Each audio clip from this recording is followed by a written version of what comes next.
5, 4, 3, 2, 1. Teen Witch, fuck you both and whoever submitted this. Hey, cheerleaders, I got the new cheer. So fab.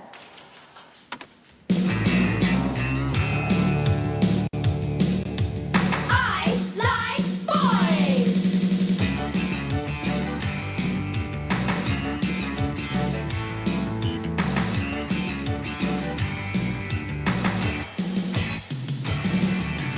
I'm throwing at my dollhouse. I'm giving at my toys. I realized this morning I like boys. I like boys. I like boys.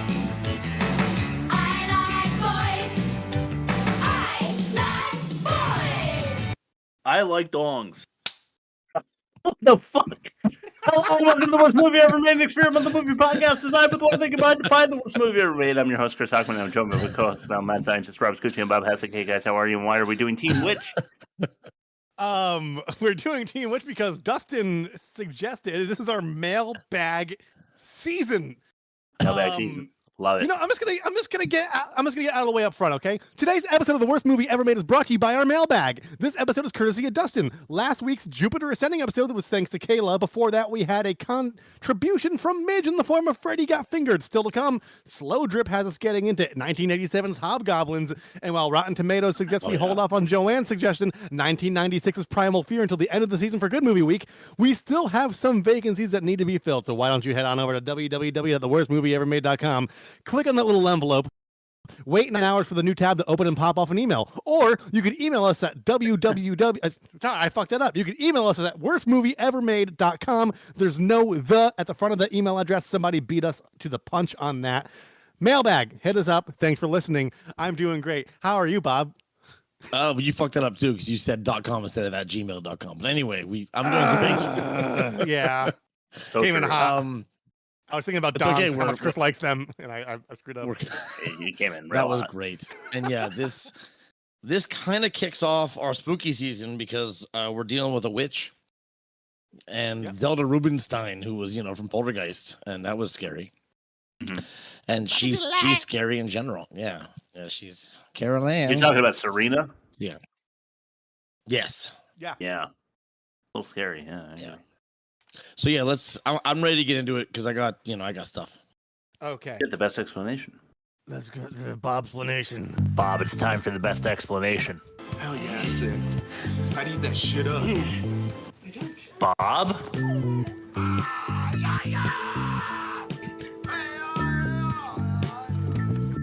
Bob?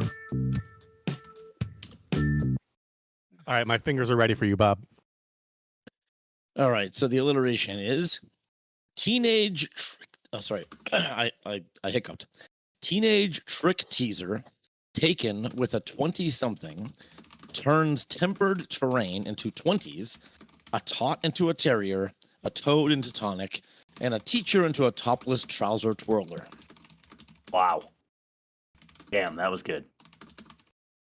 She's That a was trick really teaser. That's my dick tease. All right. Teenage She is a trick teaser teaser. taken with a 20-something turns tempered terrain into 20s, a tot into a terrier, a toad into a tonic, and a teacher into a topless trouser twirler. Oh, that was so good. Thank you. So And so I true. spelled trouser wrong, but I got it. I got the essence.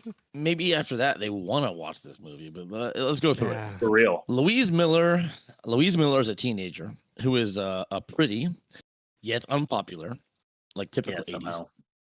and is pining for Brad. And I'm gonna call him an aging classmate because in this movie he's 25, she's 16. Like that's the real life age. Ew. They made out in the movie. Gross. Yeah, they made Oh, out. No, Yeah. it's not for real. Ooh. So anyway, That's an adult situation. Continue. Yeah. So she turns 16 in the movie, and probably real life. She turns 16. Yeah. And she I'm so sorry. Just roll with it. Just roll with it. You're good. Yeah, whatever. She turns 16. She meets a fortune teller named Serena, and she learns that she gains witchy powers on her 16th birthday. and that she is a reincarnation of a witch, which is interesting. She then uses her powers to exact revenge on her teacher, get people to like her, turn her friend into a sick rap battler, and ultimately walks into the school dance arm in arm with the old gypsy. And we're supposed to believe that the guy falls for her regardless of the spell she cast, but I just don't buy it. Like, I feel like she still had the spell cast. Yeah. Yeah. And that's, I agree. Yeah, that's, I mean, it follows all the tropes of a teenage comedy. And I have worse production notes to refute that a little bit. But yeah, and there's all kind of musical breaks and rapping and cheesy shit and dancing. Other than that, that's the story. I like Grease 2. Yeah. I really felt Grease 2 vibes throughout this whole thing. Yeah. Which made it 100%. more entertaining for me than most of the movies that we do. So I hated I this movie, but I was entertained. Yes. I figured you would be. Yeah, I absolutely was. Rob, what do you got for best YouTube comment this week? Let's take a look at the YouTube.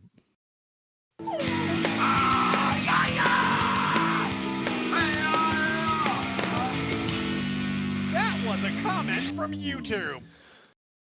The 1980s was truly a great time to be a teen. I really mean that. You were catered to by all industries, fashion, video games, movies, music, you name it. It was so good to be young then. A real true sweet spot in American history. I still feel very blessed to have been a part of that time. You know, it's probably true. I was there, and no. I feel like this version of the 80s is like, it was like the mall culture, you know, like what they like the Debbie Gibson, George Michael shit. Like that was like the fashion, like it only captured like that one microcosm of like that era. I feel like the teenagers of the day in the 80s were like the first like truly rebellious generation. Yeah. So parents were like, you know what, if you're gonna like this kind of music, so are we, so that we have something to share. And Yes. therefore, like everything was catered to teens so that everyone could be happy. Like because teens, everything had to be ruled like the antithesis of Satanic Panic, basically. Yeah, because teens were ready to like go scorched earth, and adults were just like, oh, let's appease them so that we don't have to. Well, the 80s were definitely not. They didn't figure out that the markets were catering toward the teens yet, but that was like the dawn of it. Yeah, it was the 90s when that really took over. When they were like, yeah, we're not going to make movies for adults anymore. We're making movies for these young kids, and everything else. Yeah. Speaking of Debbie Gibson, she was the original lead in this movie, and then things just didn't work out. Oh, how about that? Yeah, it was a Debbie Gibson vehicle. And she was gonna shake her love on it. Is that her song? Yeah. I don't know. It's all the same. All right. Let's go to the worst production. You got it. Yeah. It's Smack Daddy, El Nino, calling you up, man. The worst production. All right, so it's kind of a long tagline. It's conceived, rewritten, cleaned up, top that. That's what I call. That's what I call worst production. Conceived, rewritten, cleaned up, top that. All right, so this was originally pitched as a female-driven Teen Wolf. I want to say one of you asked me that last week. You said, is this like a Teen Wolf thing? Yeah. And it was. That was the conception, okay? Then the writers came in and they wrote a raunchy sex comedy like Porkies involving a girl with witchy powers. Okay. And then they're like, hey, this is great. We love this. It's of the time. Let's do it. Then the producer and director came in. They're like, no, we want this to be a PG-13 hit. They want to make their money back, right? Yeah. Yeah. So like we're not. So that's the part of the cleaned up part. Then the same producer and director, they flexed their connections with the music industry and added musical numbers and choreography using their friends in the industry to, supply that shit. And of course, write the tunes. Yeah. Then, I saw that. Even after filming was complete, the film's distributor said more music, more scenes. Like, I think that was the exact quote. So the the Top That rap battle was added.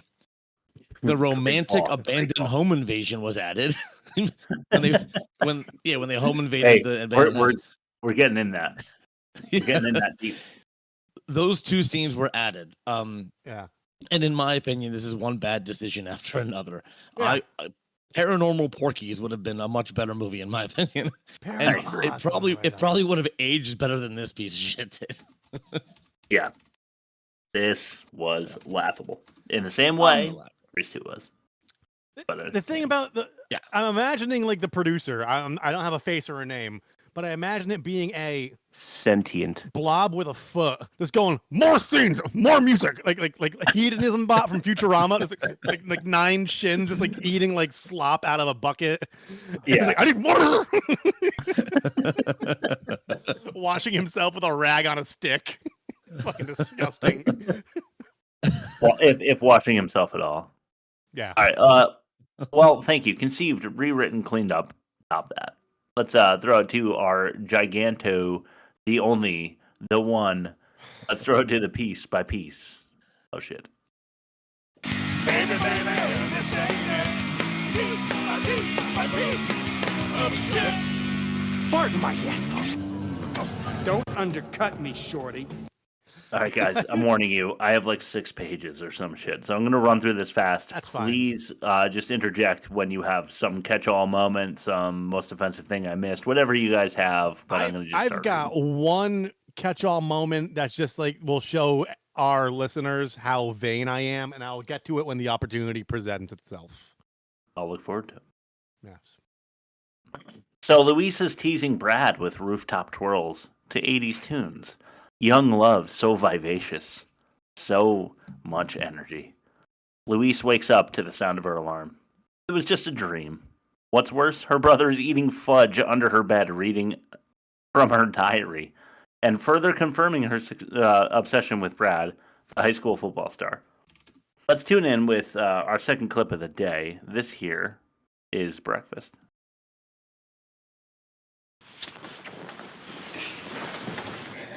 Witchy! Get out of there, you little pinhead! Touch me and die, lady. Oh, so bad. Ew. Why don't you keep your food in your own pigsty? Are you nuts? That's the first place Mom would look. All you think about is food. All you think about is Brad, the red hot lover. Brad, the great. Oh, Brad. You have been reading my diary again, haven't you? Brad, the red hot lover.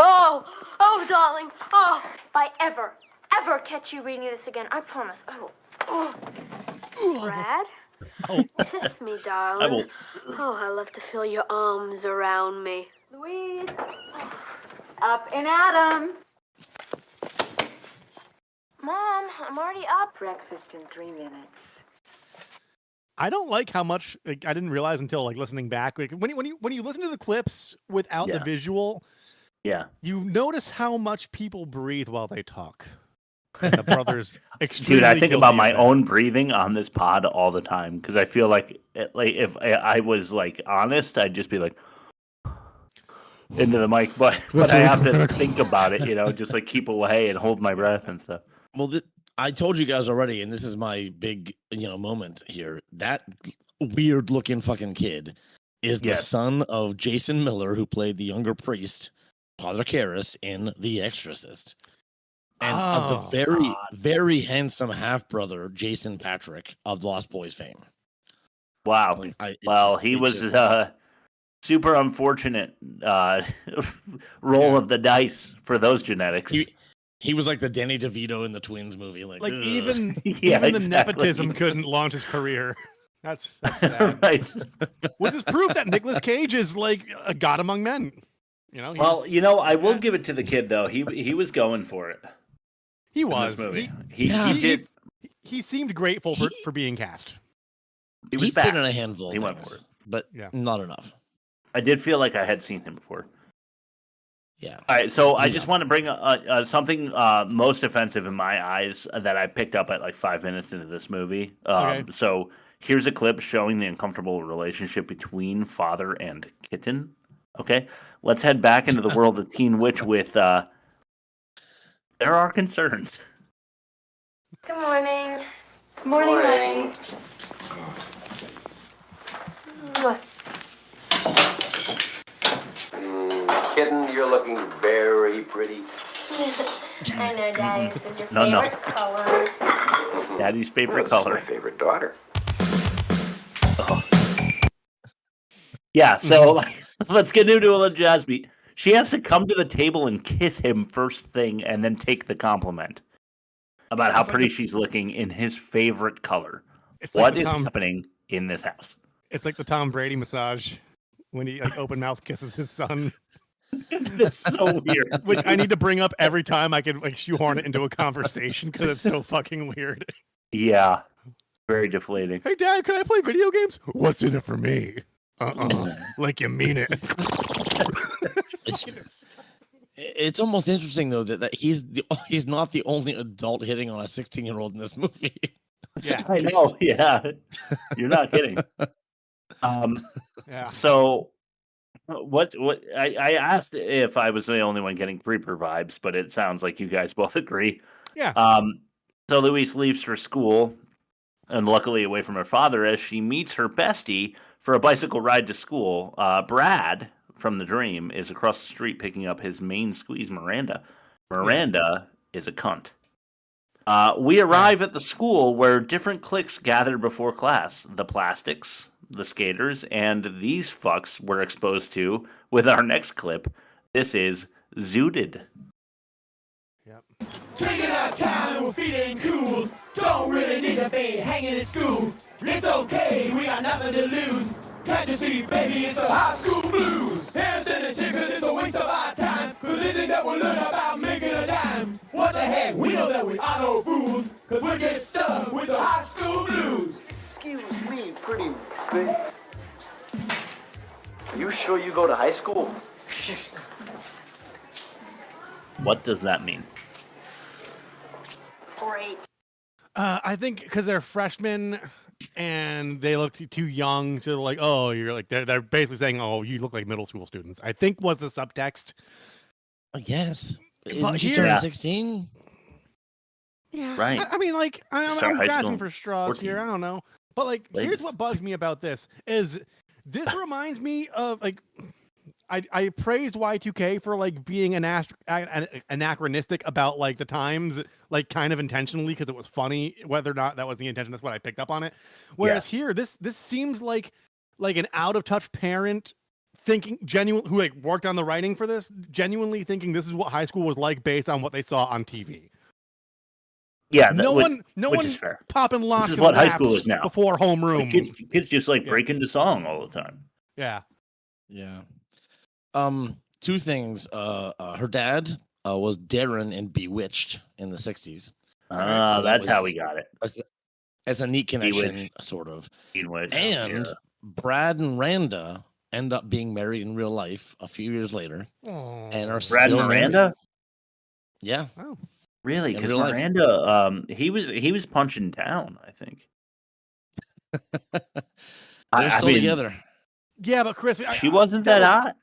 Devil's advocate, you hate the 80s look, so that might be clouding your judgment. She like went dressed up as I not do a hate fucking every single thing neon about the whore. 80s. Maybe she is a little more conservative. Every single thing about the 80s I hate, including the fact that I was born in the decade. Thank you. I didn't ask for that. All right, so already I'm getting confused about who Louise is because she's in advanced English, right? And you would think that she, like, if she's not the pretty popular girl, she's the, like, pretty, like, dorky girl. She's late, and the teacher hates her. I don't know why. But anyway, Mr. Weaver is an exaggerated English elitist instructor who cracks down on her tardiness, but also humiliates her in a super inappropriate way. Let's get into maybe the closest to the number one most offensive clip that we have had that isn't the number one. Anyway, I digress. This is Romance.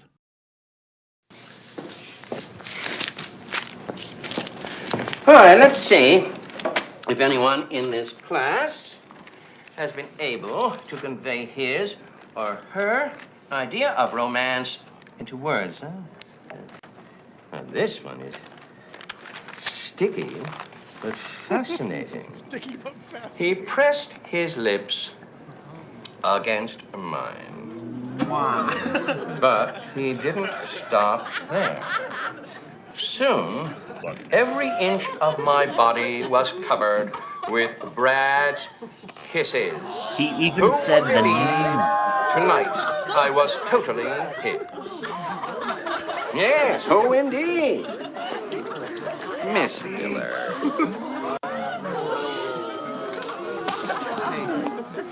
Bye, Louise. That's fucked up. The fireable Yeah. offense, right? I mean, not back pretty then. close. You think can't. in the You 80s can't. that fuck was with that. because like I don't know.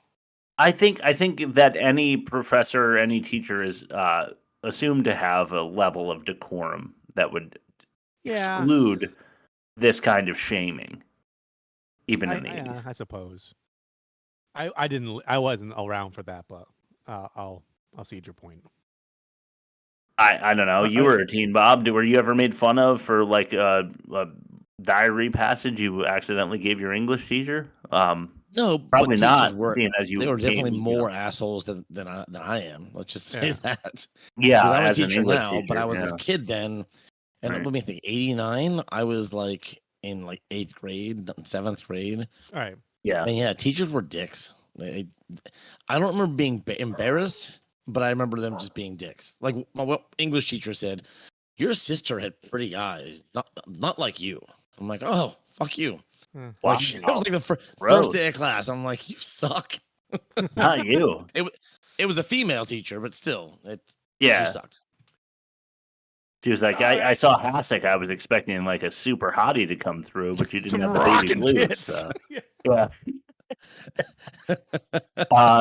So while this was totally unprofessional, I do have to Yeah. say, Luis, let's be a little more heads up, right? I mean, you shoved your English assignment into your folder with a diary page fudged to it, took it out of class, and gave it away.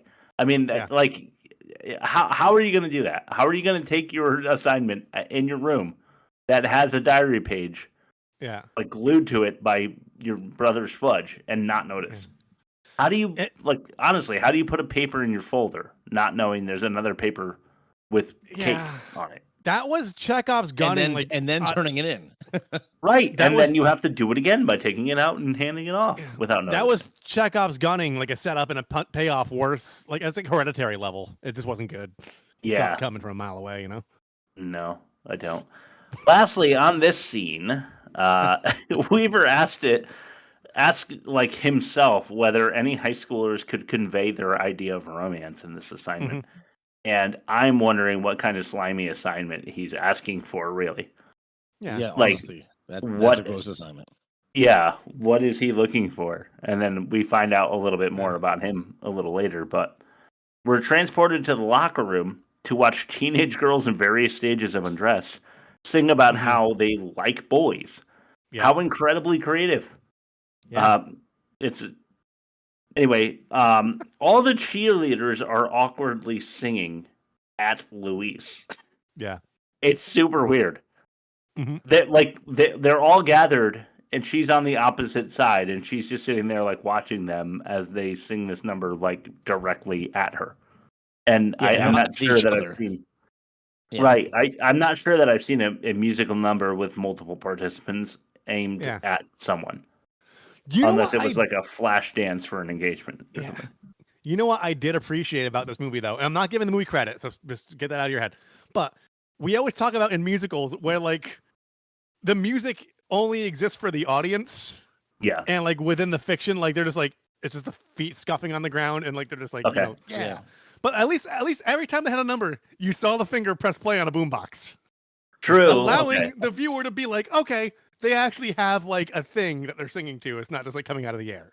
I appreciate that's fair. One little detail. On the other end, though, they like the girl who came in to introduce it called it the new cheer. So this is what they're going to be doing at every football game. And they had it all rehearsed already. And they had back music. Yeah. Okay. Right. Point counterpoint. I like it. Just saying. Louise heads to the field to watch Brad throw 3 footballs, do 4 push-ups, and 2 sit-ups. What a routine.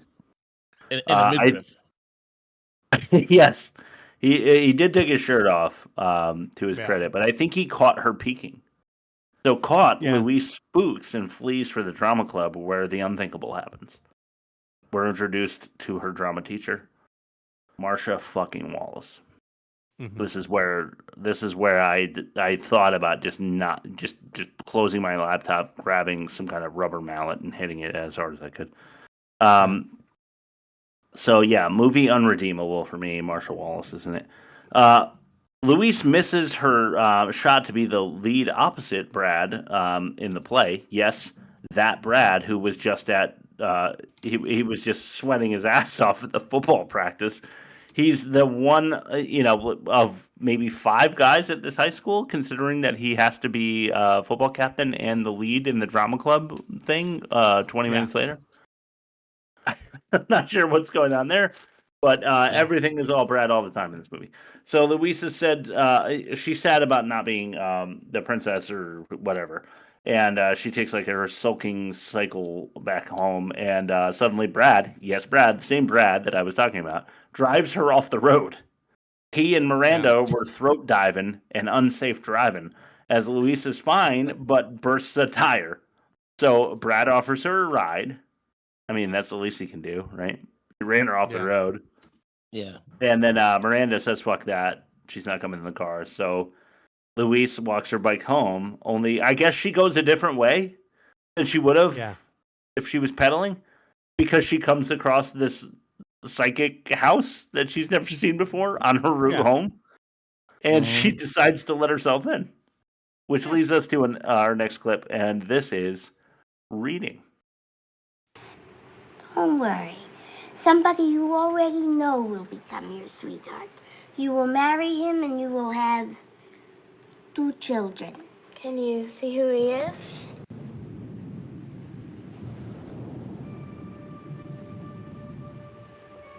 I called him Heaven. What did you say your name was? Louise Miller. Miller. She's a psychic. Why wouldn't she know that? Yeah, right. It's you. What do you mean, it's me? You're not Mark. You're one of us. One of who? When is your 16th birthday? Wait. Next week, am I right? Yeah. You will receive these powers on your 16th birthday. What powers? Strange things will start to happen, but you must trust me. Trust me? Yeah. Yeah, sure. Okay. Whatever. Absolutely not. I don't trust you at all. You mean the psychic that asks you all the necessary probing questions that she probably should have fucking known upon entering the house? Yeah. Is that why you don't trust how her? much money do you have? I have. I like. You're gonna turn 16. Strange things are gonna start happening. Maybe you shouldn't be wearing white pants. Yeah. Jesus. So we're led to believe that Louise is going to inherit some powers on her 16th birthday, which is just next week. Convenient, but Louise doesn't know what to make of this, so she just goes off to bed. At school again, but this time with the B-list students and some new sex ed teacher. Tame as this movie is, it's an 80s teen romance, so it needs adults to be forced uncomfortably to think about high schoolers banging. So let's check out this despicable clip. This is our number 1 most offensive sexploitive selection in Sparky Sperm. And let's get the bumper first. Here you go. They're all useless sluts. The number 1 most offensive moment. You want to be Satan or what? Sparky Sperm. But after 20 years of teaching household skills, the board has seen fit to ask me to teach you sex education. Well, now, Adam had one of these. Does anyone know what this might represent? A Roger. a loved one. Joystick, dong, zipper lizard, tallywhacker, trouser snake, schlong. That's enough, Fred. Thank you. No problem. Now it's a race against time. Sparky's sperm is loose and he's heading for the target, Edna the egg. And when he reaches it, he makes a baby. Yes, that is exactly what we don't want. Not yet. So, use one of these at all times. It's called a condom. Condom. Condom. Condom. Condom. Condom. Hey, Chris. What So, the fuck? Chris, when we worked together, What we are had a you doing game. here? We had a Yeah. game, Chris, when we worked together, where like somebody Witchy had to Billy? set up like the final scene, and like the other Yes. person had to like come up with the Yes, lead we up to did. that final scene. I thought and, that was the best fucking game. I loved that game. And there was one that always stuck with me. Is like you walk into a room and everybody's like wearing cloaks and robes, and they're just going boner, boner, and somebody had to write the exposition leading up to that, and that scene Yeah, like took how me it led back to that. moment. Yeah, right. That's true. That did happen. So I don't know why on that subject are they chanting condom together in unison. I don't know. It's not something that anyone's excited about. Nobody wants to wear one. Nobody Yeah. wants to be fucked by one. Mm. It's not an exciting thing. Yeah. It's the thing that you do if you're like, I don't know. Let's not get into that, I guess. Anyway, in the breezeway, Brad Fonzies a Coke machine for Luis. He likes her now, I guess. Yeah. So Marcia fucking Wallace mentions her lead in a play in the New Haven theaters, which is in Connecticut, right by where I live, some years ago, and I got ill by proximity. Daddy and Kitten have a heart-to-heart, but it's just more creepy stuff. Maybe we play that abuser. Show you, right? That's the one I called it. Show you. I think that's the Yeah. right one. Okay, so here we go. Show you. Now I'm going to show you something. It's his dick, for sure, right? Right, Yeah. guys? He's Yeah, definitely that's his first showing name. his Roger then. He's dropping trow and flopping around. His first name Oh. is Dick in real life. Yeah. Just yeah. He's I running imagine up that the showing dog up in a Roger, later for sure. bumper. Because I saw Yeah. the opening credits and I'm like, that's got to make bad credit names, but I will not spoil it. I want to show you. So it reminds me of the America, fuck yeah, Team America, when the guy's like, the lead character is like, oh, you're just gonna pull me into this limo and make me suck your dick, and he's like, no, nothing like that. And then they get in the limo, and then he's like, now now suck my dick." cock. Yeah, it reminds me. I don't know why. Like, now suck my dick is what I thought he was gonna say to his daughter. Yeah.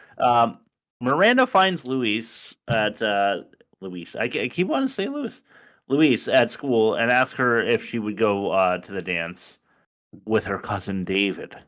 Feeling peer pressure, Luis agrees. Turns out David's a dweeb, but I will say that if he pulled this look off right now, it would absolutely crush at a local coffee shop in Vermont in 2025.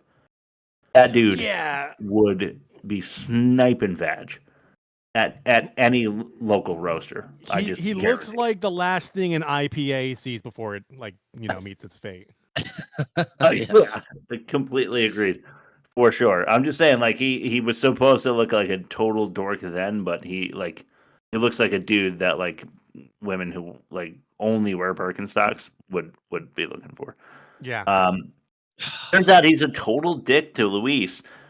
She changes into a more 80s appropriate dance outfit when she gets to the place, right? Yeah. The electric acting on display for our viewers was something that we couldn't pass on. So here's another clip. This one's called, and by the way, it's the #1 worst dialogue. This one's called Burn. Most of the time, bad dialogue just sounds to me like Long enough to drink and burn.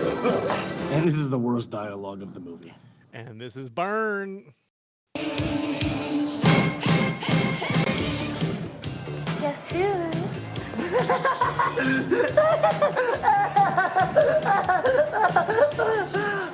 What are you trying to do? Embarrass me in front of a bunch of strangers?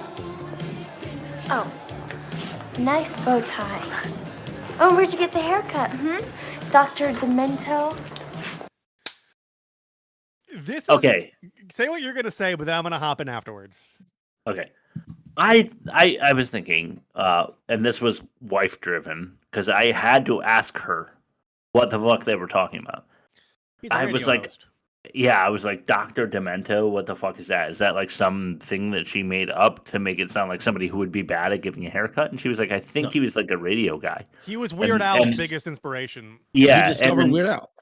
Right. And then she was like, look up Dr. Demento to see if he looked like Dr. Demento, because that would make sense then. No. And then I looked up Dr. Demento, and he looked nothing like Dr. Demento. So then I was like, so why did she say that? And she was because like, well, I don't know. Dr. Demento played novelty music, which I guess people thought was freaky, and that's the best thing. So he looked like he had a novelty music haircut. They could have picked like 20 different names out of a hat, and they all would have landed better than Dr. Demento, whether or not people knew the reference. I agree.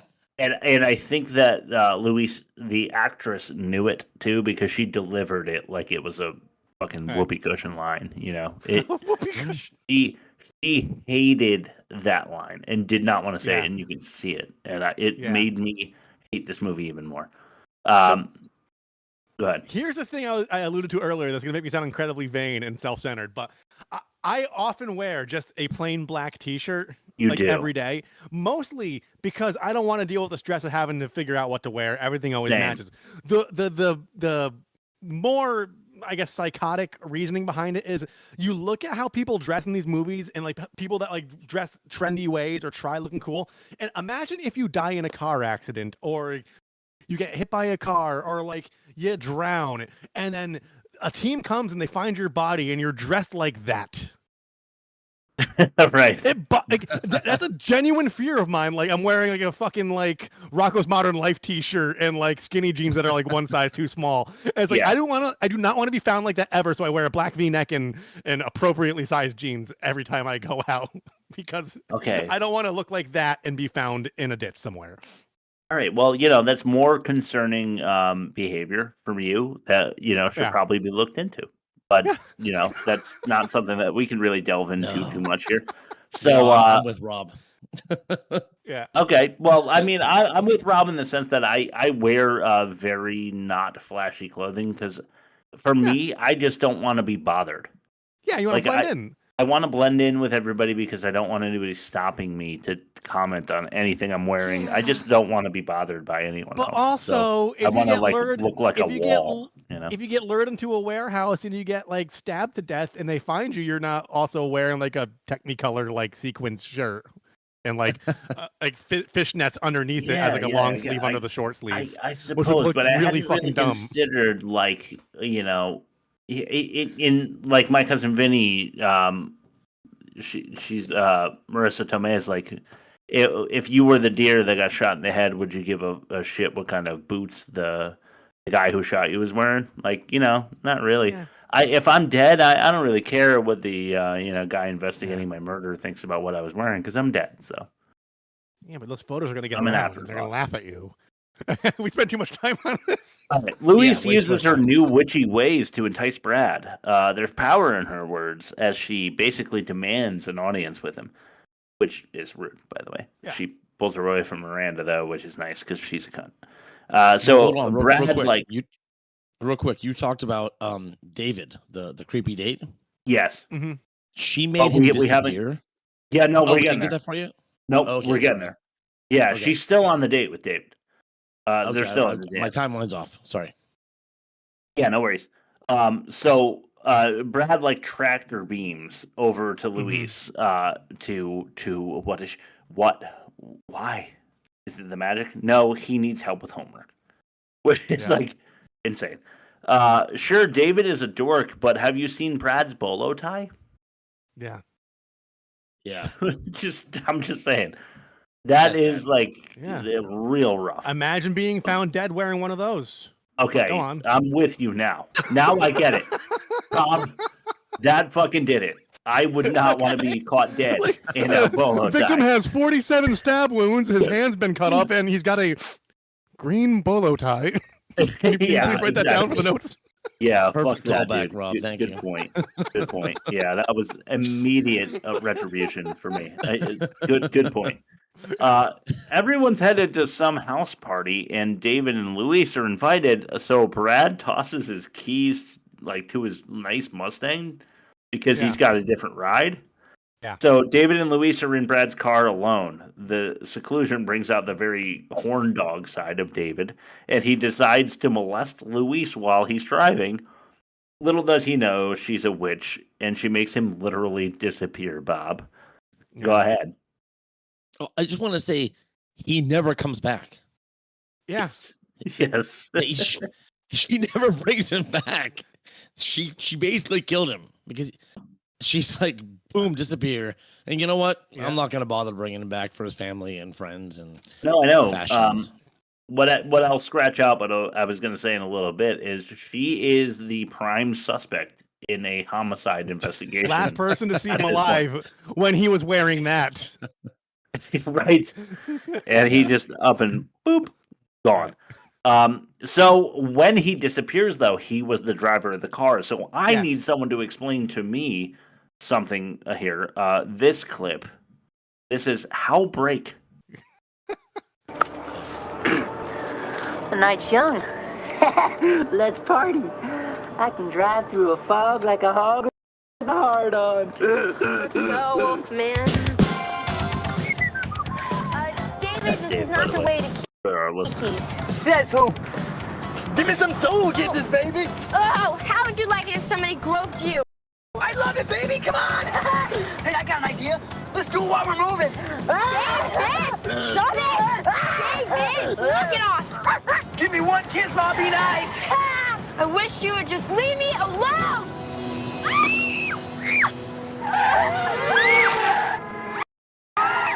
Oh no!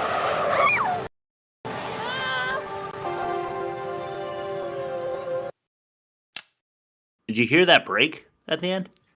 Yeah. That was her pressing the brake, even though she was in the passenger seat. Yeah. Did.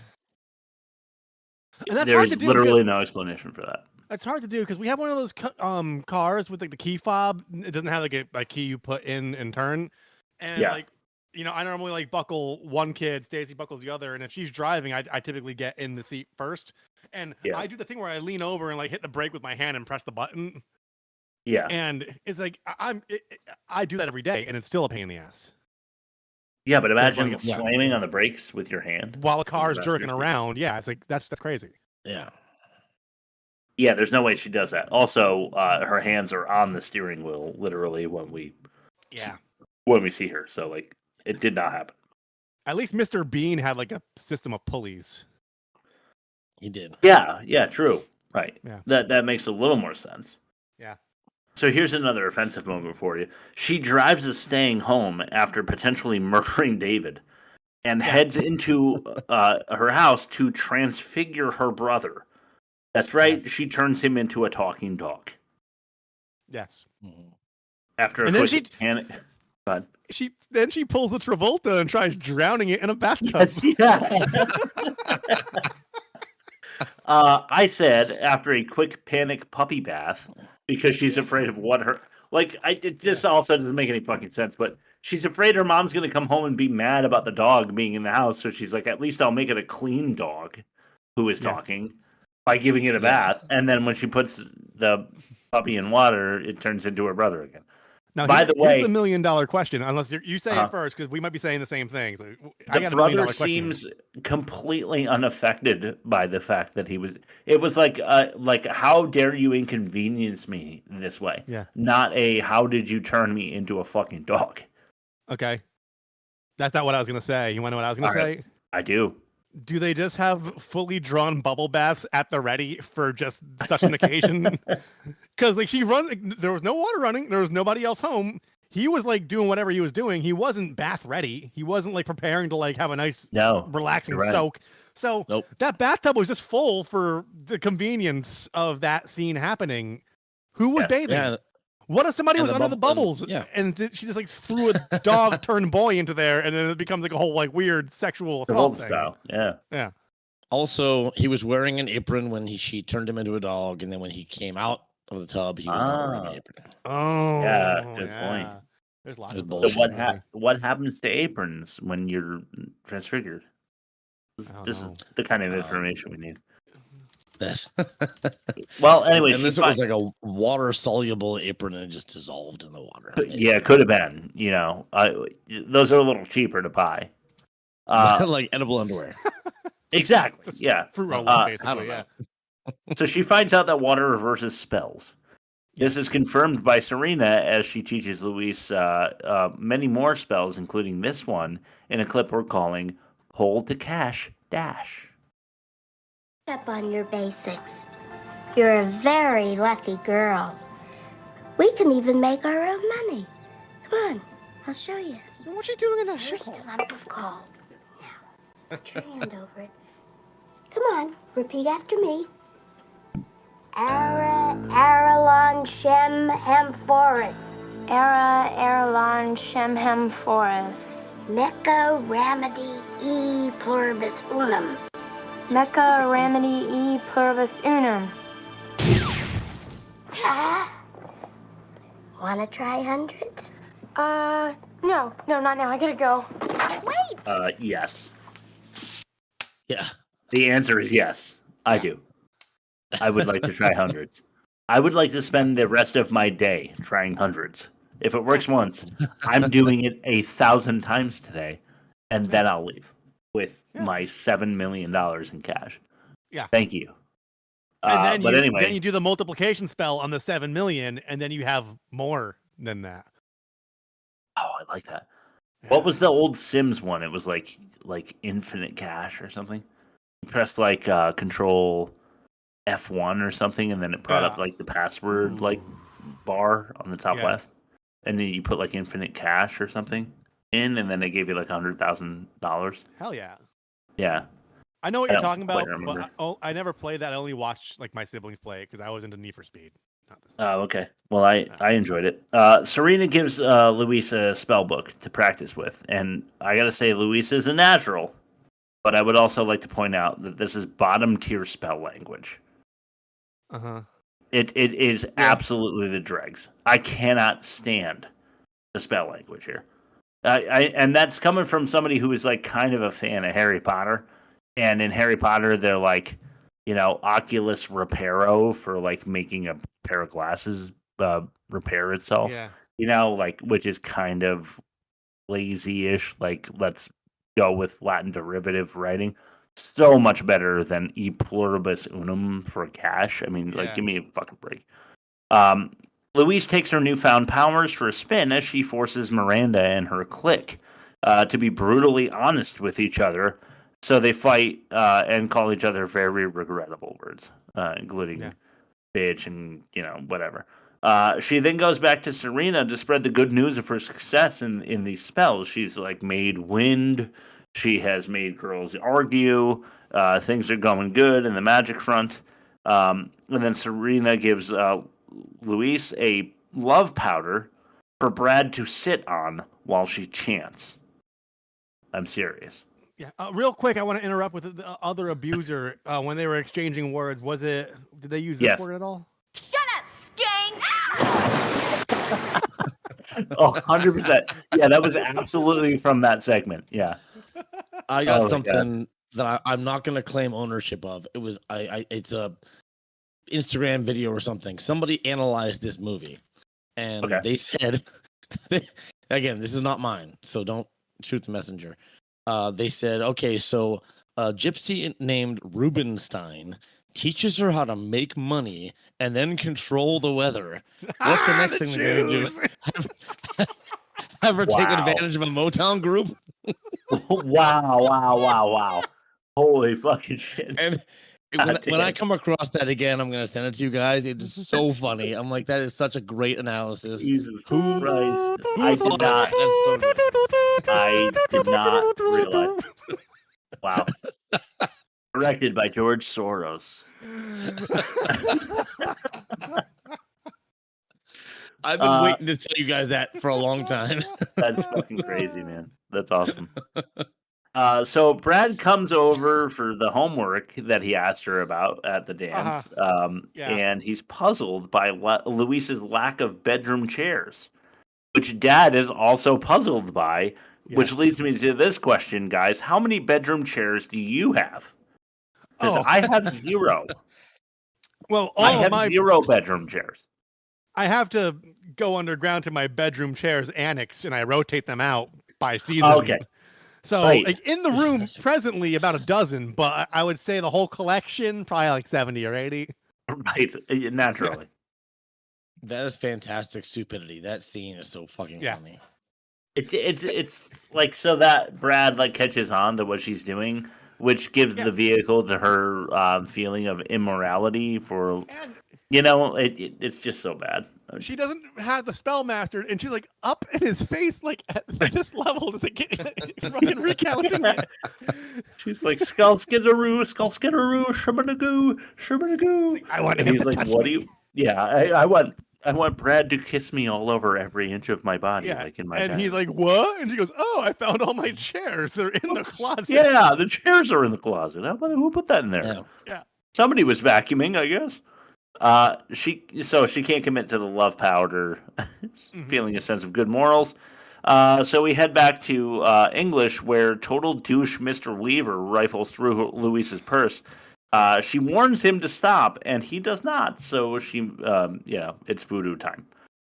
The next day, she brings a replica doll of any white man in a suit. Really, I guess it's supposed to represent him. Specifically, so she forces him to undress by secretly and also very obviously undressing the doll under the table. Like, how no one notices what she's doing as it's happening is beyond me. But anyway, Weaver is undressing, and then he gets caught in his undies and t-shirt or whatever. He was right about to whip it out. He was right He about really to. was. Now I'm going to show you something. Yes, he was about to show something to that class. But he's interrupted by like the principal or another teacher, we're not sure, and is promptly removed for blatant pedophilia. Let's just keep that in mind for now, okay? Yeah. And also, how did she know what boxers he would be wearing? Because she takes off the doll's clothes and she has like the light blue boxer shorts. It's dressed identical to him, yeah. Yeah, I'm wondering how do you get the light blue boxer short detail correct? Magic, Chris. Unless he's been in less clothing than is appropriate. I mean, he seemed to know maybe in that small town. Yeah, he seemed Maybe to know there's only exactly. one department store in that small town. He seemed to know exactly where her birth control was. So I don't know. Maybe there's something going on behind this. Maybe this is giving it too much credit. Maybe he was outwardly antagonistic to her in class because that would make people think that they're not doing something on the side. So he just channeled his meanness so none would be the wiser when they go to Pound Town in the locker room where the girls are singing "I Like Boys" with their boombox. Yeah, and she's like, "I like men." Yeah. I like boys. That's why I wasn't included in this cheer because I like men. Fuck yeah, man. So anyway, back at drama, Marcia fucking Wallace explains that she won the lotto and she's off to bang some Italian guy. So good, get her out of this fucking movie as far as I'm concerned. This here's a clip though. It is called Sabbatical. Louise, dear. Oh, I'm sorry I'm late. It's just that the most amazing things have been happening. I know. I won the state lottery. Really? Yes, the whole thing. And the weird thing is, I never even bought a ticket. I got this letter in the mail, and then I looked in the pocket of my brown sweater, and there was this ticket. Well, then I realized how perfectly shabby I was looking. So I bought a whole new wardrobe. Ooh, and your hair? Oh, you like it? Are you kidding? Look at you. You're a raving beauty. Oh, well, I don't know. Anyway, when I left the salon, I met the most wonderful man. Actually, he's an Argentine count, Armando Legando. Don't tell anyone, but I'm taking a sabbatical. Well, it's about time. Oh my god. she compliments Marcia Wallace on her looks. Is that ironic? Is it supposed to be ironic? It's like rain. Yeah. Tell me it is. Marcia Wallace is the ugliest person that I've seen in a movie. Yeah, I mean, yeah.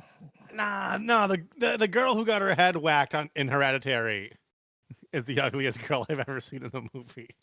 Rob, that's especially fucked up, but she had potential, okay? Marcia Wallace was way past that. Okay. No plastic surgery is going to fix that face. Okay. You know what I thought was funny, too, is that I grew up thinking that Marcia Wallace was Carol Burnett. I could A see lot of people that. Yeah. I did, yeah. A lot of people did, yeah. I thought she was Carol Burnett, and so And Vicki Lawrence too. Oh, really? But it just hear turns out mine? that Marcia Wallace is the most face-fucked female of all three of them, apparently. Because she is like the worst possible version of that face. I rewatched Seven Psychopaths this week, and Okay. I thought Sam Rockwell was Dax Shepard the entire time. Okay. I don't know. Similar Sam hairlines Rockwell, and facial structure. They don't look identical side by side, but like if you haven't No. seen one or the other for a while, it's like, oh, okay, I can see that. Yeah, there are dudes that like. This is why I feel like there's strong evidence for the simulation, though, is that like there are so many dudes and females that like fall under categories for me. Yeah. And it shouldn't be that way, you know. Wahlberg and Damon for a while too, man. When they're both in The Departed, I lost my fucking mind. Yeah. All right. That's fine. All right. I get it. Anywho, I digress. All right. Anyway, Bestie and Luis are biking together when they come across Bestie's crush. He's part of the Zoot Suit Freaks, so Luis makes her magically hip for an impromptu performance. Let's check this out. We want to hear her subpar rapping skills now in Top That, something Bob alluded to a little earlier. Yes, and this is the worst acting. So here is the lead up. Oh, thank you. Well, if they're not the worst actor, They're all useless sluts. this is the worst acting. It never gets old.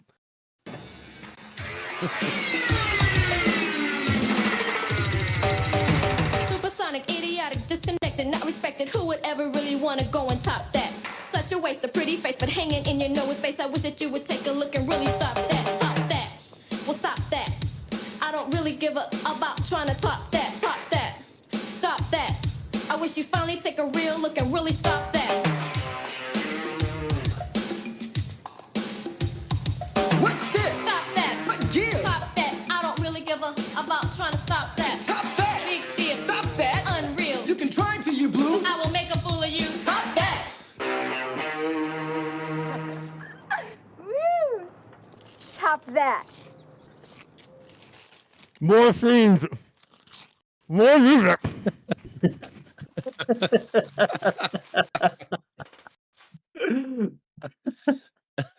Why did Rob just turn into a foot? a blob with a foot that also happens to be Sentient. Yeah, thank God for that. Yeah, so that's about as bad as I'm thinking Electric Boogaloo 2. Yeah. Yeah, You know? that was bad. Strong parallels there.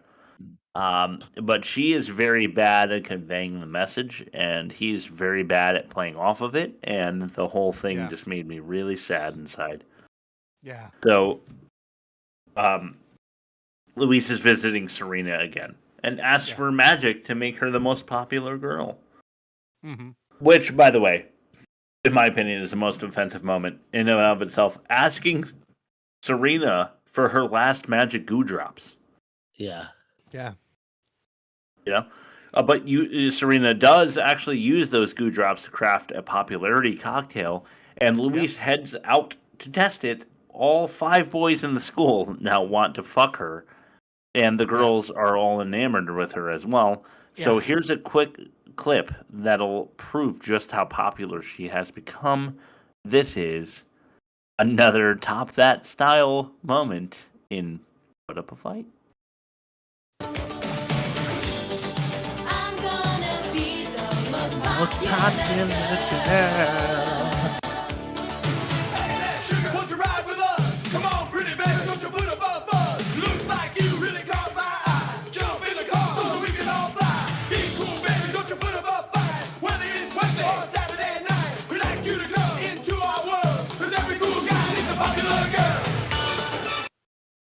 No. I never once strive to be popular. Like not like in like an antisocial way, just like it just seems like a lot. Like you see things about people like having affairs, and it's like I did. I could barely hold my life together. And you're trying to have a second one like on the sneak. You know, it's just it's beyond my scope of thought or like I did want to be popular. Oh, I'm sorry. I do have a little bit of empathy for celebrities being a teacher and walking, just trying to get to the fucking bathroom and having about 30 kids say your name in a 20-foot stretch. Yeah. It's not a desirable position. Like it's not all cracked up to be. And I'm not famous, but I'm famous in this small area, and it's horrible. Like I just want to get through my fucking day. Yeah. And I feel like Bob, I own when the you school. when you did the like mime your vicinity, you did like the box of the Discord for me. Oh. And it was kind of awesome. I still every once in a while I sneak in my hands onto your frame, Chris, and we line up every once in a while. And when I'm editing, I'm like, oh, that's really funny. I mean, like those bitches. But yeah, I did want to be popular in high school. It just turns out that I'm like way too diagnosable, whatever the diagnosis is. I'm 6'2". I'm 6'2". I had 8 abs in high school. I was in great shape. But hey, I was you were like fucking Dolph Lundgren in 8th grade, dude. Dude, but I was fucking weird, man. And I don't know. Like I've been able to make that work for me, and people like me now that I'm in my 30s, and like I figured it all out. But I did not have it figured out in high school, and it made me a really weird dude to interact. You did all with, right. You did better than I did. I just didn't care. I did. So feel bad for me because it was hard to care and fail. Anyway, here's all right. So now that she's popular, she ditches her bestie and hangs out with the cheerleaders. The tropiest plot of any movie that we could ever traverse. So Brad also wants in on the action. He ditches Miranda and takes Luis to his first timer fuck shack off some dirt road somewhere. This is what Bob was talking about before. The abandoned building, right? Or am I wrong? Which, by the way, I said abandoned home invasion. And if you didn't pay attention, she's wearing heels, and he's like, "Walk up this hill. I'm not going to help you. I'm actually going to taunt you and make you walk up this dirt hill in heels through high grass and sunflowers." Yeah. And then when she gets to the house, she takes her shoes off and walks through this abandoned place barefoot. Yeah. Have you been in an abandoned house before? They're disgusting. There's animal shit everywhere. No, they're squatter homes, man. Like you think. Go ahead. No, they're squatter homes. You think it's gonna be cool, and it's just like, oh no, someone's been living here like low key, and there's all their stuff, and it's sad and weird. Yeah.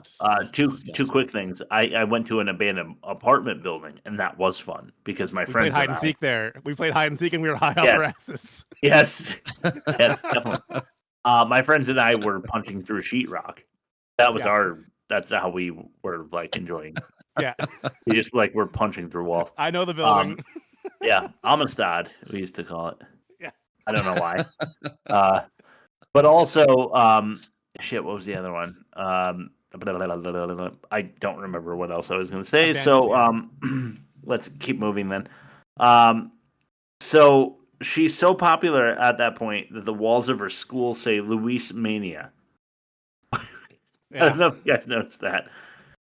Yeah. But Daddy tells Kitten how hot she is again in an attempt to pep talk her.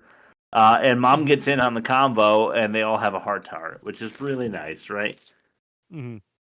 But it brings us to a moment of most offensive. As a reward for her parents, Louise turns her brother into a housecarl and even has him do like her homework for her. Yeah. This is a most offensive clip. Let's throw it to drugs. Louise! Louise! What? I prepared you a wholesome breakfast. Your morning paper. I took the liberty of ironing your homework. Thank you, Richard.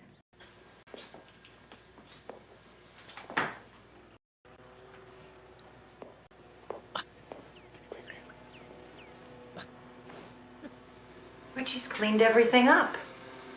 Even straightened out the refrigerator shelves. Do you think he's on drugs? What?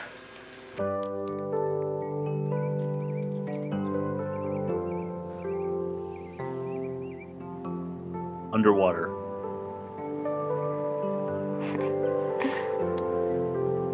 Sounds like Doogie Howser.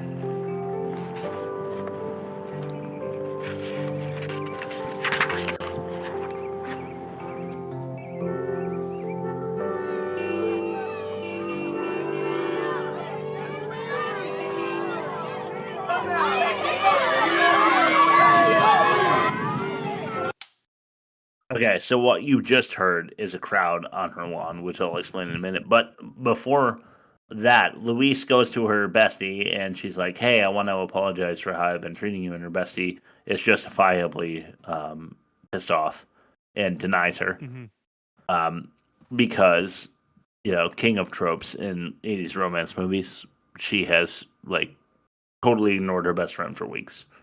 Or days, I don't know what the time is. Yeah, Polly or whatever her fucking name. It's like, dude, Polly, the guy disappearing in the car and Polly, like they never got any resolution. It was just her. No, I know. Yeah. And why was Polly unaffected by being enamored with the witch? Bro. Yeah. Good point. That's one thing. Second, why does her brother, when he's putting on voices, default to like a Southern belle? He's like, I got your paper and gay. red hot lover. My peaches, it's powerful hot in here. Let me crack open a window while we quandary over there. That's the voice he puts on, and it doesn't. Wow, there's so many frogs in my living room. Ray Malone. So back home, Luis's parents are completely unconcerned about the crowd gathering in their lawn, all hoping for a glimpse of the new popular girl. Luis slips out the back to find out that Brad has been stalking her. He pulls up and she hops in, and they head to his private pond in the middle of nowhere to climb into his second-timer sex boat. After a nice afternoon, Luis turns down Brad's request. So she goes to Serena again, needing advice on how to change things back. She can't tell if Brad likes her for who she is or for her magic minge. So Serena says if you want to change things back, you just need to believe in yourself. So you have first-timer fuck shacks and second-timer sex boats. Yes, that is correct. But yeah, Serena, her big advice for how to like make things right is to believe in yourself. Yeah, like that's Thank you, Serena. Okay, we're gonna see how that works. So now we're at the big dance, and I have no idea what kind of conclusion I am to expect, nor do I care. Yeah. During a dreadfully boring slow dance, Luis ditches her magic amulet I didn't mention before because it doesn't fucking matter. And then she believes in herself. And that's it. That's the end of this fucking piece of shit movie. Really anticlimactic, dude. You think like I was like, what the fuck? Is that this the end of the movie? Are you kidding me? I could not believe that was the end. That's it. I'm so sorry that you feel dissatisfied. If you are a listener, if you are a watcher, whatever you are, like and subscribe, smash that subscribe button with your clitoris or your whatever you have, and enjoy this.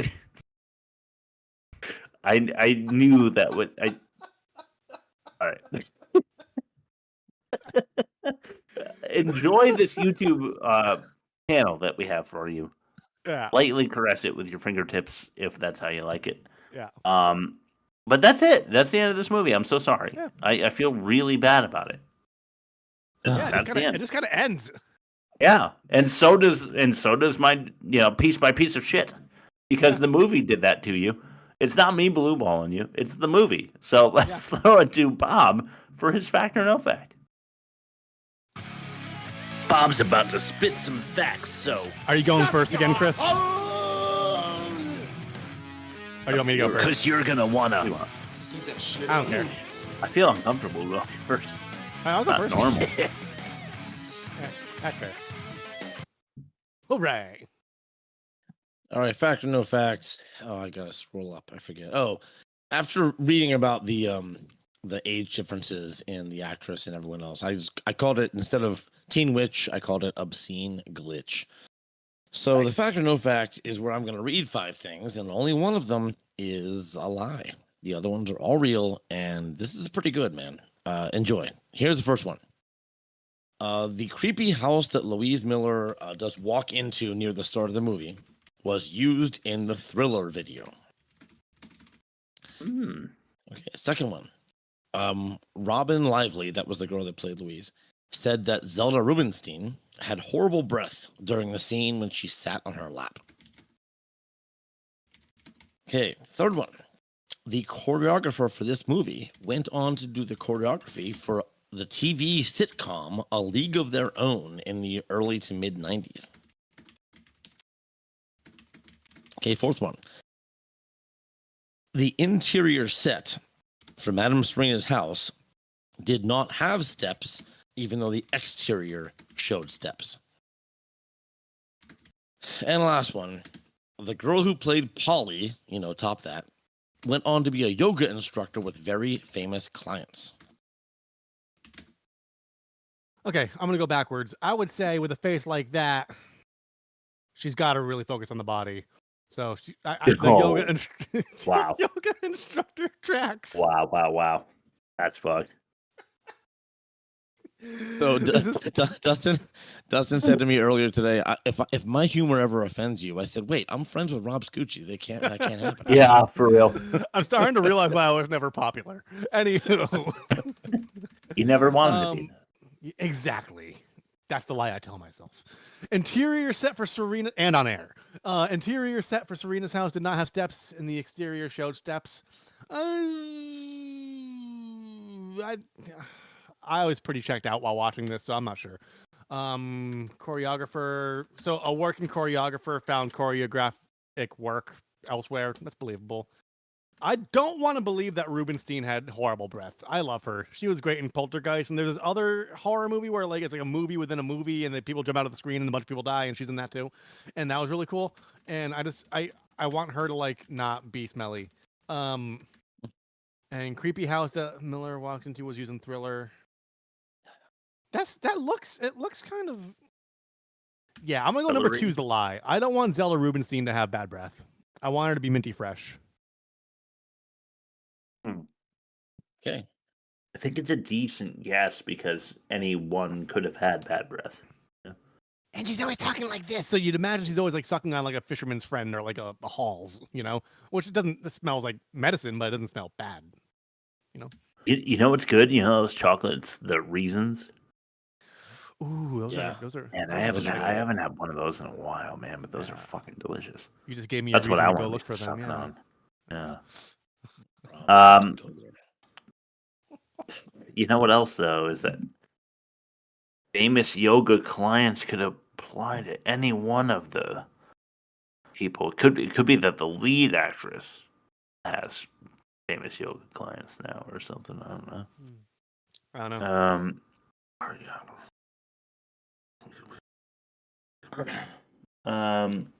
I don't want to hold this up. I'm gonna. You went with number 2. Yeah. I believe that that's true. So are we doing a Breen and doubling down? Oh, he says true. Oh yeah. No. Well, yeah. Okay. So take it both ways. I believe that it is true that she had bad breath. Oh, got it. So let's go number 5. Poly And yoga. I'm gonna say, I think these are both interchangeable with any other member of the staff for this movie. So I'm gonna say number 5 because I think that gives me a slightly better odds to win Okay. than like, choosing anything. The two you, well, not the two you picked. Yeah, the two you picked plus the choreographer one. Just go to my deep dive into the cast of this movie. Shit, which means that 1 or 3 is, or 1 or 4 is the line. No. I'm wait for the stinger here. So the house was used in Thriller in 1983, which kind of tracks. So this was during a Q&A session at a personal appearance for a screening of this movie. Robin Lively said, "We shot that scene when she sat on my lap directly after lunch, and Zelda had such horrible breath that I couldn't keep a straight face."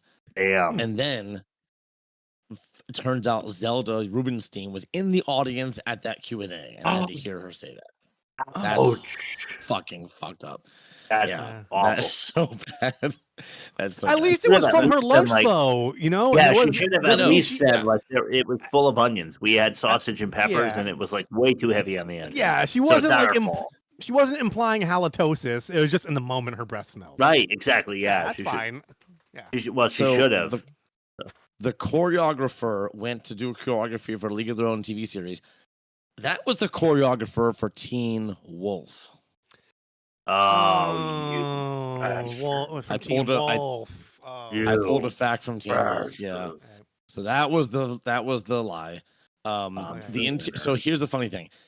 You see the house that Serena's living in, and there are steps to get to it. Yeah. But when they're in the house, it's flat. So what happened was when Robin Lively would leave the house, she would have to pretend to like walk downstairs as she went off the soundstage. Like when you walk by a window and do the Yeah, that's what she did. Or behind a counter. She had to do it. She had to do it every time. Austin Powers. This is that was one of the biggest things I found. Like they kept repeating this over and over again. And yeah, the girl that played Polly went on to be a yoga instructor. Her clients include Jennifer Aniston and other people that I forget. And others, I'll say, to be brainy. And she wrote a New York Times bestseller about yoga. Huh. Wow. I mean, didn't know you could do that. Exactly. I'm like, I had to reread that a few times. Like, wait, whoa, a book about yoga? Okay, maybe. Well, I think Curtis and John Travolta did that in a movie we watched, didn't they? Yeah. Perfect, right? Perfect. Yeah. Yeah. That was a good one. Piece of cake. The piece of cake. Let's throw it to what we're watching. I bet you that virgin bride tastes just We're like at like cherry. an hour 18, so let's kind of do this one a little quickly, I think. I'd eat that shit up. Okay, let's take a bite out of what we're watching. All right. Netflix has the Monsters series. It just came out with the Ed Gein story. I'm starting that tonight. Oh my god, it's really demented. I can't believe what they're showing. I'm so happy about it. About time. It is dark as shit, bro. And it's they take liberties though. That's the only warning, Rob. Like if you've listened to It's the last dramatized, podcast, right? Yeah, but they also introduce characters to the story that didn't exist in Okay. real life and stuff like that. So I'm a little annoyed. But I do like that they're going there. Yeah, because he inspired everything that's based on a true story is him, basically. Signs of the Lambs, Texas Chainsaw, like all that shit. Yeah. Yeah. Psycho. Yep. Yeah. So it's really entertaining, not insanely accurate, but I'm okay with that. Cool. Yeah, Bob. I finally watched Mommy Dearest. I never saw it, and I didn't know that was made in 1981. Like I thought it was like way old. And here it was like it's Mommy Dearest. Yeah, it was. So it's a story of Joan Crawford, an old Hollywood starlet back in the old Hollywood days. Yeah. There was a book written by her adopted and abused daughter, Christina Crawford, and basically the story is, this starlet of old Hollywood is starting to get older. She decides to adopt kids. Then the studios throw her out. and her mental breakdowns start outpacing her sound decisions, especially when it comes to parenting. And I can't. Faye Dunaway plays Joan Crawford, and a good child actress plays the daughter, and it's great. In my opinion, though, it was probably 20 minutes too long. Like it was like 2 hours and 10 minutes, and I'm like, didn't need that extra 20 minutes. They could have wrapped it up. But that's how biopics are, and it was based on the books. They want to be true to the book, and anyway, it's definitely good. Not for everybody, but it's a classic. It's like it's referred to a lot. Yeah, about like it's like a pop culture. Yeah, steadfast kind of. Yeah, it's the whole "no more wire hangers" is the big quote from that movie. Mm-hmm. Right. The one notable thing I watched, and I've been waiting for this, is The Surfer with Nicolas Cage. It's okay. It's a psychological thriller. Came out last year. It like premiered in Australia, and it was at Cannes, whatever the French thing is. And it's about Nicolas Cage plays a father. He's like a yuppie type, and he lived in LA. He's moving to Australia to reclaim his like $1.6 million childhood home that he worked his whole life for. Okay. And no one sees him as a local anymore because it's been so long since he left. And he gets in the car park, tries taking some surfing. A bunch of gang members, like local gang members, a bunch of Aussie gang members, harass him and heckle him. And literally everybody at the car park is fucking with him. They're taking his stuff. They're taking his money. They're stealing his phone. They rub shit on the water fountain so he gets to hydrate, and it's super hot. And like basically it's Nicolas Cage spiraling for 90 minutes, not wondering, like not knowing whether like he actually has his dream house and he's about to buy it, or like it was all like a fantasy life he made up in his head. Yeah. So like they blur the line really well, but it's just Nicolas Cage going like, "Oh, that's my house. My broker's on the phone. Could I have a quarter for the payphone?" And he just melts the fuck down. And it's great. It's good. It's really good. The Surfer. It's on Hulu. Wait, cool. Nicolas Cage melts down? Okay. Yeah, it's rare. It's a rare. It's against type. It really is. Range. That fucker has range. Yes. That's it. Yeah. One thing can be said. Let's throw it to bad credit names. I hope the one I saw is on here. Tona Dodd. Richie Miller, played by Joshua Miller. Jimmy Locust. Bob Honka. The Puppy Boys. And Dick Sargent. Goodbye. Dick Sargent was I was Dick hoping Sargent, for that. bro. I was hoping for Dick Sargent. Yeah, Dick Hell Sargent. yeah. Dick Sargent. All right, let's start with the offensive minigame. It's time for us to decide what's the most offensive in the offensive minigame. Get it right, Cracker Jack. All right. Rip Torn's asshole, or Mr. Weaver's asshole. Rip Torn. Mr. Weaver's asshole was only implied. You didn't actually see it, did you? Not quite yet. But you can show your own asshole to your kid. You can't show your own asshole to all the To a kids. classroom. That's the thing. I'm changing my mind. I'm gonna go Weaver. Mr. Weaver's asshole. Okay. Yeah. Carcass playtime or sibling servitude. Carcass playtime. I think everybody. Carcass playtime. I think everybody at one point turns their younger sibling into an indentured servant. Okay. Because they don't know they could just say no and like tell on them. Yeah. Okay. Been there. All right. Yeah. Sparky sperm or umbilical appetite. Umbilical appetite. Yeah, it was. I mean, Brady's not going to lose on offensive for a while. I chalked up Sparky sperm and the whole umbrella thing to like a teacher being forced to do sex ed, not wanting to, and like just trying to come up with like their metaphors on the fly. And that's believable. It's not that offensive. She's like a home economics teacher, right? Like Bob?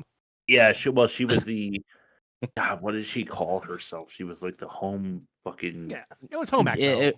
It's home ec. Now it's called family consumer science. Yeah. Is it family consumer science? That's what it's called now, yeah. I should know. Right. You would. You wrote the book on it, basically. Yeah, you are the bestseller home teacher. economic science Wall Street Journal bestseller. Actually, I decided to merge. I do family computer science. It's some kind of It's biblical. Okay. It's basically hiding your browser history from dad. It's old. It's Old Testament, New Testament meet somewhere. All right. But he does have 2 periods a week of English history math. So Yes. let's don't forget about that. I do have 2 periods a week. That's for sure. Yes. Yeah, judging by your attitude. Let's throw it to the movie comparison. Time to compare the movie. Oh, that's it. I need that shit up. All right. Inconsistent character traits from Freddy Got Fingered or Teen Witches, conceived, rewritten, cleaned up. Top that. I'm gonna go with Teen Witch. Yeah, I don't because you gotta think intent, and I don't think Freddy Got Fingered cared about those things. What Teen Witch was like trying to make a coherent movie.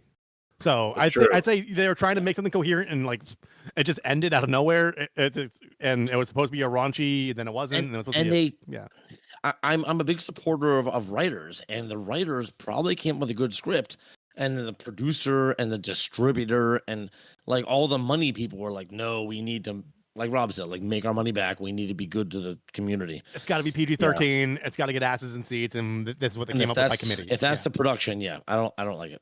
Teen Witch. Cool. Acting. That's tough because I'm once again, saying Teen like, Witch.